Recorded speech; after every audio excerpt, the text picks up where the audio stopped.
This is my Mark III Audi TT and I'm slowly transforming it into my dream car. Recently, we fitted a new grille to the front of the car that looks so much better. I upgraded the wing mirrors, put a massive spoiler on the rear, and also got a crazy exhaust system from the exhaust company.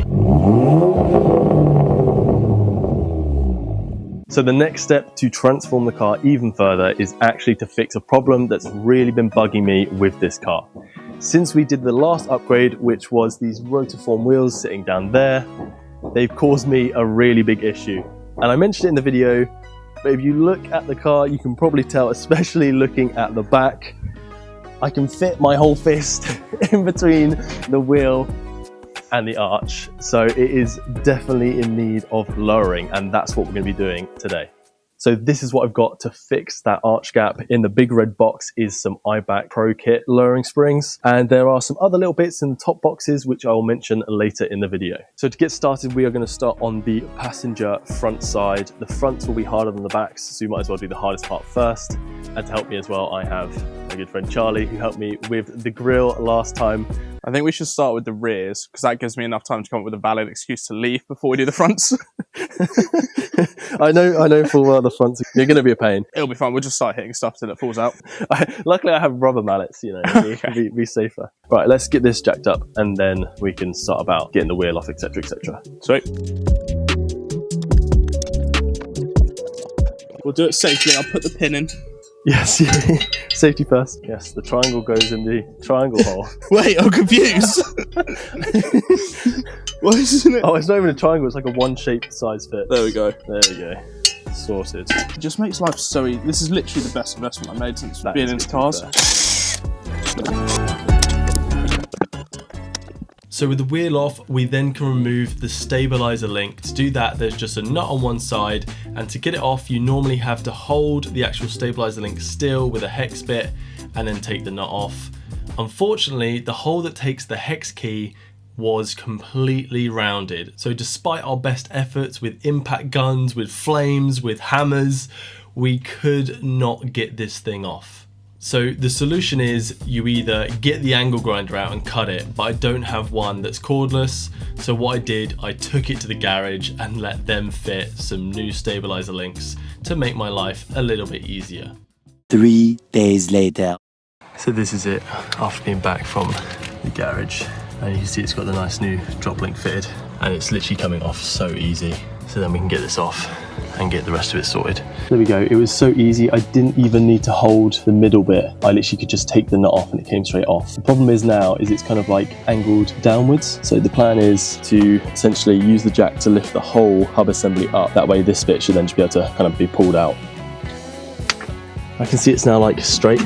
Oh, look at that. Look how easy that was. It just pulls straight out. With a big breaker bar rather than the impact, I am getting movement. Power of physics. That bolt is coming out.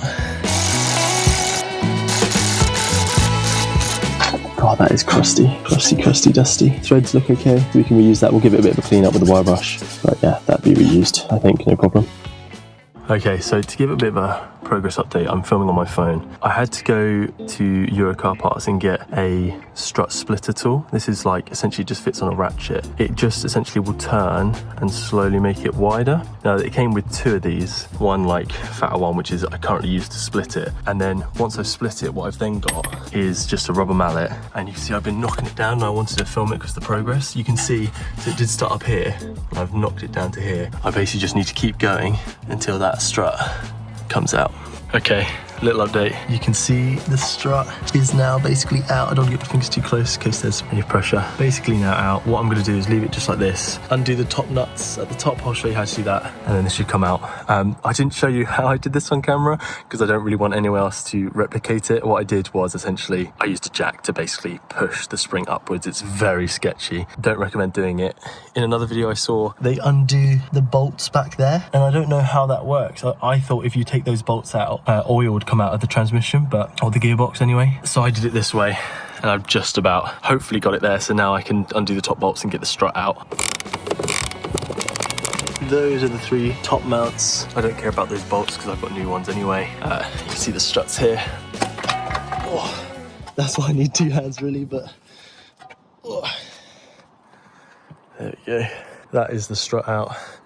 There's the top mount. I'm going to change both the top mount and the spring. So to give an update on this side, you see the Eibach spring and everything's on there, as well as the new top mount. And when you essentially widen that knuckle, the strut drops in, and then you close the knuckle again, it goes tight around it, and then you bolt it in so it doesn't come loose, basically. But yeah, not too bad. I will show you in more detail when I do the other side. Now I know a little bit more what I'm doing. Top bolts aligned with the top mount. Spent a good half hour doing it, only to realise that the top mount can only go in one orientation. So once I eventually spun it around to the correct orientation, it all lined up. Okay, so I've got the wheel off on this side now. I can actually show you essentially what I did in order to get the spring out. I can go through all the process I went through and show it hopefully a little bit better on this side now that I know what I'm doing. There we go, nice. First things first, I've got to remove the stabiliser link or drop link, whatever you call it. So, just with an impact, this came off nice and easy last time.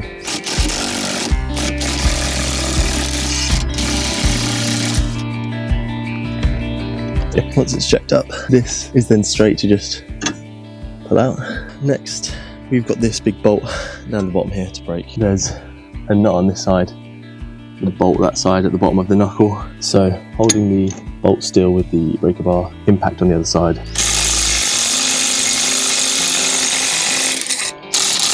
Bolt was out. We do need to reuse that, so make sure you keep hold of it and clean the threads and everything. There's your bolt as well. Again, threads need cleaning because they're so filthy. Screw them together so you know where they go. Now what I'm actually going to do next is remove this little bolt in here. Now you don't have to remove this to get the strut out, but by removing it I can kind of just get the cables out of the way so I don't accidentally damage them. This then just pulls this bracket off, and yeah, hopefully it just gives me that little bit extra room around where the strut is here. Even though we undid the bolt on the knuckle here, you can't just simply push this down.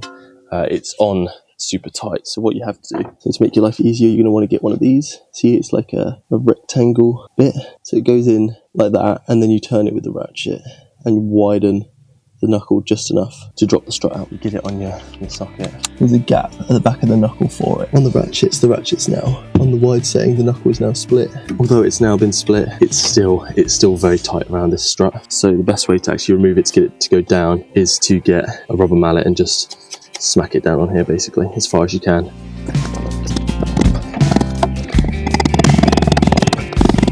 As you can see, we're making progress. It started up here, it's down to here. You just have to keep getting WD-40 or lubricant, whatever, and spraying it in there and just keep working it down. So once you've worked it down far enough with a hammer, the last bit you'd normally need two people, where you get someone to essentially use their foot to kick the hub down and the other person kind of wiggles the strut out to get it to this point. I'm on my own, so what I did was I used a jack to essentially push the two apart. I didn't show it on camera because it's not advisable to follow, but that's how I did it. So now this is out, what I can do is remove the top three bolts and then essentially just wiggle this whole thing out. So nice and easy up the top. You just remove a clip that's there, a clip that's up there, and then this kind of scuttle panel just lifts up and out the way for you to get to the three screws at the top of here. You also need to take off this rubber seal that's kind of on here. This rubber seal just moves out the way like that. But yeah, get a flathead screwdriver, take these two out, and then you can get access. With those two clips removed and the seal out, you can lift it up enough to get in there. So as you can see, you can kind of lift this plastic up out the way.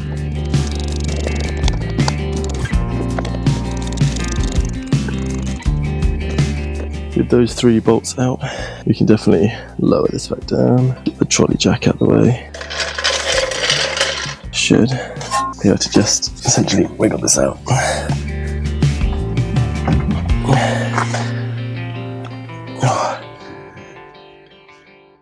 One eternity later. So essentially just managed to separate the two, got the top parts undone, so now the whole strut suspension assembly is out. There is an issue with mine though, that the fact that this is literally completely split. So this is called, I think, the boot that goes over the strut, just to stop dirt and stuff getting in there and basically ruining your actual strut. This one has fully fallen apart and I don't have a replacement. So I'm gonna have to figure out a solution for that one. In the meantime, we can get this apart by using a bit sketchy, but like these cheap spring compressors that just clamp onto the spring, tighten down, take a little bit of the pressure off, take the top bolt out here, and then the whole thing slides out over the top, fingers crossed.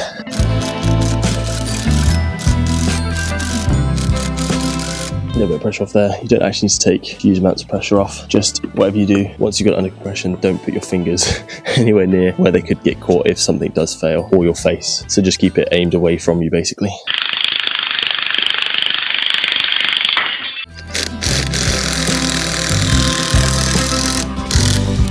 Just like that. So the top mount is now out. There shouldn't be any pressure on it. You can take it out. So top of the top mount's out. You've got this rubber stopper that sits in there. Should be able to take that out. I need to reuse that because it's the only one I've got. Don't know how I'm meant to reuse this because that is just awful. Yeah, not ideal. I'll have to see if I can order something or go collect something. Although the problem is this is the only car, so I have no way of going to collect it.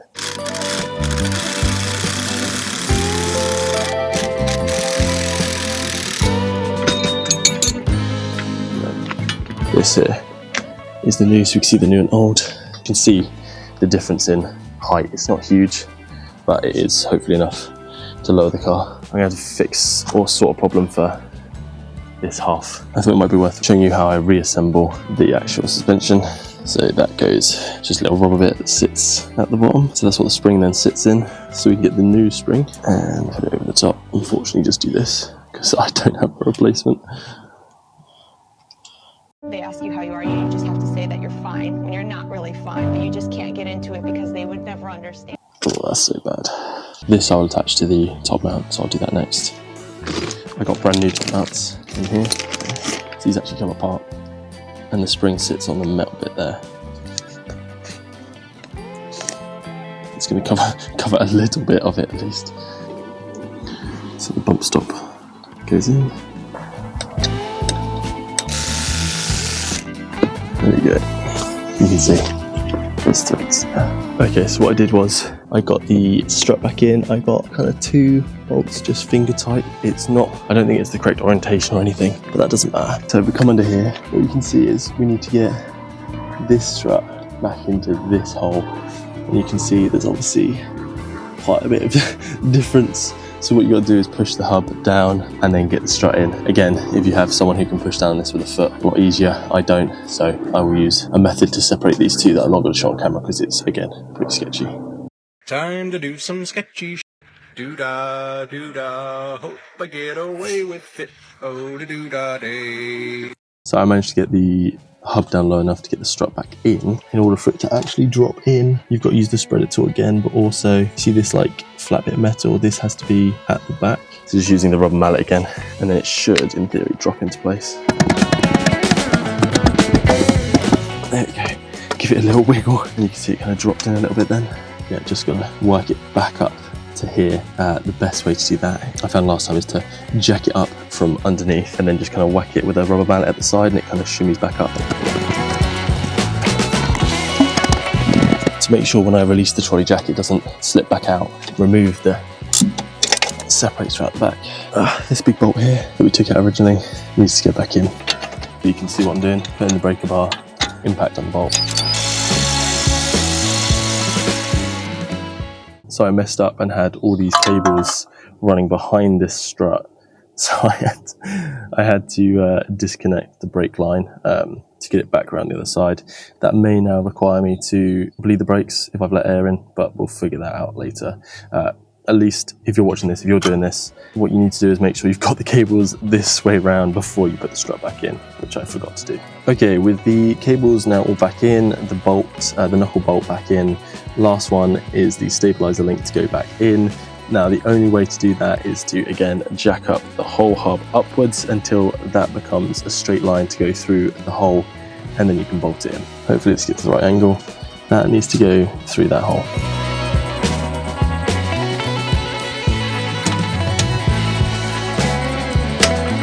See how that looks.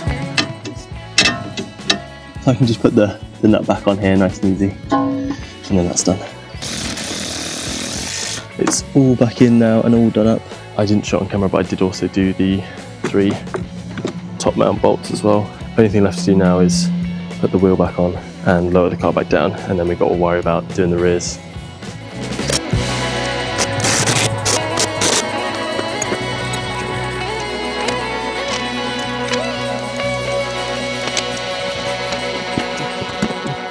Okay, with the fronts now done, I'm going to move on to the rears.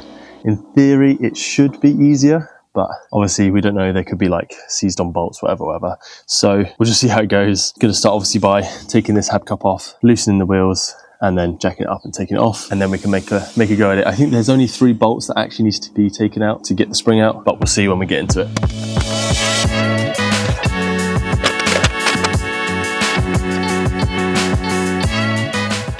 That needs taken out, so that bolt, this bolt, and potentially there is a headlight level sensor. The headlight level sensor's on the other side, so we don't need to worry about it for now. Okay, so 2 bolts out. The slightly longer one at the bottom there is the strut bolt. The top one is the bottom of the hub, or whatever you call it. So with those 2 out, move this assembly.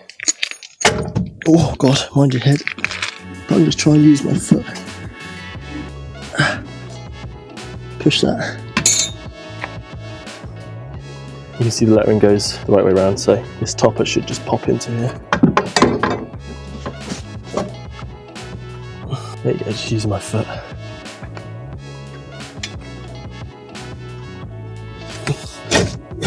You can see it's not quite aligned, so I wiggle it. And then we can align the other one. There's the hole in there that needs to...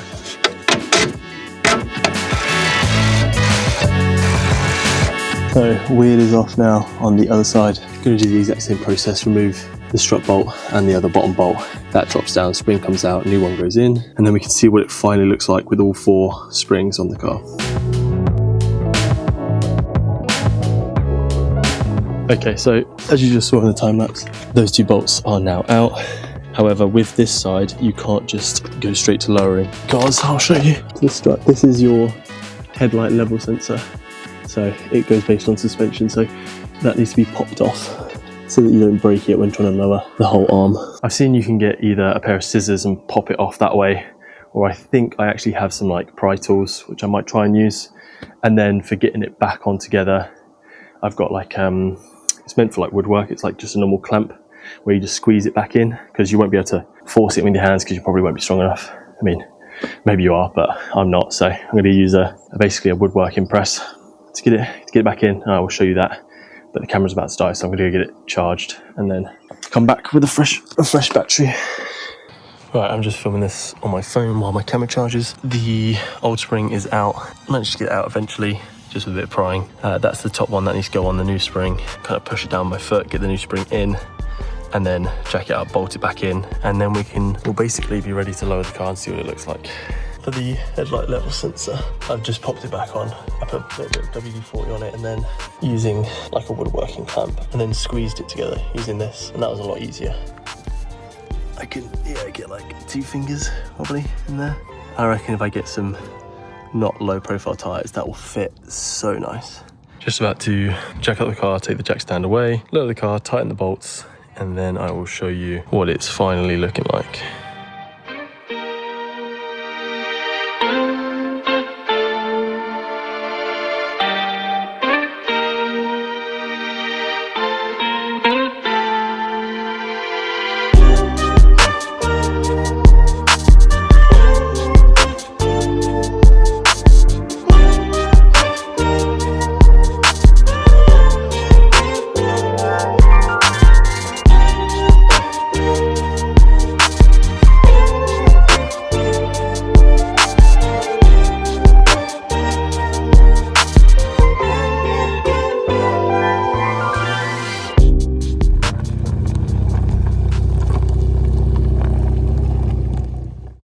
So this is how it's now looking with the new springs fitted on the car.